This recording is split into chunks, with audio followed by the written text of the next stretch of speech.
Isn't it strange? These laws of attraction. Let me be the one you rearrange. Let's start a chain reaction. We will know. Time will tell, just like the tides, they ebb and flow. Oh, I'm no sailor, I want to rock the boat. It's got a sort of 50s feel to it. But there is, I do hear that like in your music, and I'm not a musician, so it's hard for me to use the right terminology, but it sounds to me like there's a certain old-fashioned bombast. Yeah, definitely. Is that by design?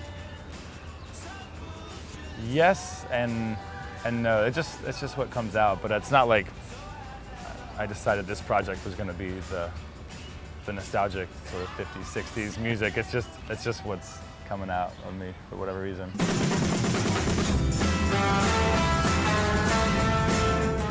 I produced and engineered that one on my own.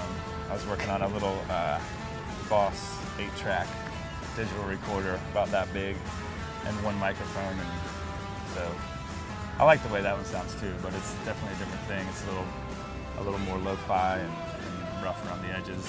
And that was a $300 machine, I've read? $200. $200. Yeah. You were pulling out the stops. Exactly. Alone in a storage space, and random rooms I found.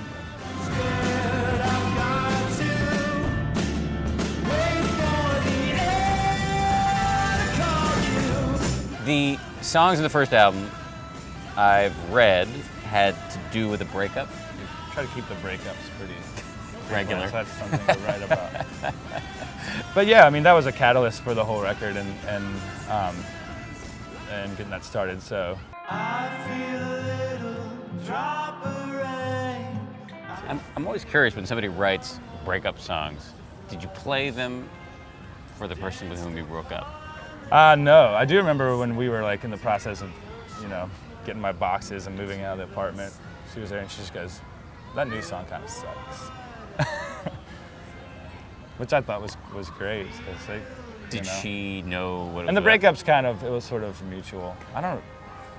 It wasn't so much I got dumped. Kind of. I dumped some other girls too, though. You're not always getting. You're not always exactly. getting. We just want to make that clear for the record. Yeah. I forgot. Don't look at the camera. It always looks bad when you look at the camera, right? Didn't get dumped.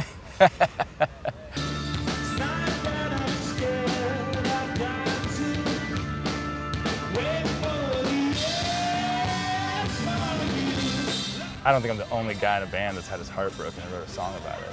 I don't think I'm the only guy in a band who's gone to jail. And it's true, but I'm not trying to be like, I'm this bad boy. There were cops called? Yeah, well, it was...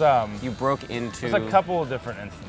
I broke into a rehearsal space because I was going to try to teach my girlfriend at the time how to play drums, and I forgot my key, and I broke into it. And that was pretty bad. And then another night, I ended up going to jail, and that's when I started writing songs for the first record. Sort of rock bottom, and let's get it together and do something more productive. To jail for what? I just blacked out really bad, and let's leave it at that. It was just a bad blackout. No one got killed. Fair enough. Thing. So your ambivalence about this story is that you don't want it to become the dominating narrative of your music career. Yeah, I mean, it was a pivotal point in my life that made me make a decision to do something else. So I guess that was the point. I woke up in jail and all that. I ended up moving back in with my parents and started working at a hotel and started saving up money. And that's when I started recording the songs for the first record. So, that record probably wouldn't have happened if I didn't drink so much that I blacked out and went to jail. I would just have probably kept drinking a little bit and not doing much.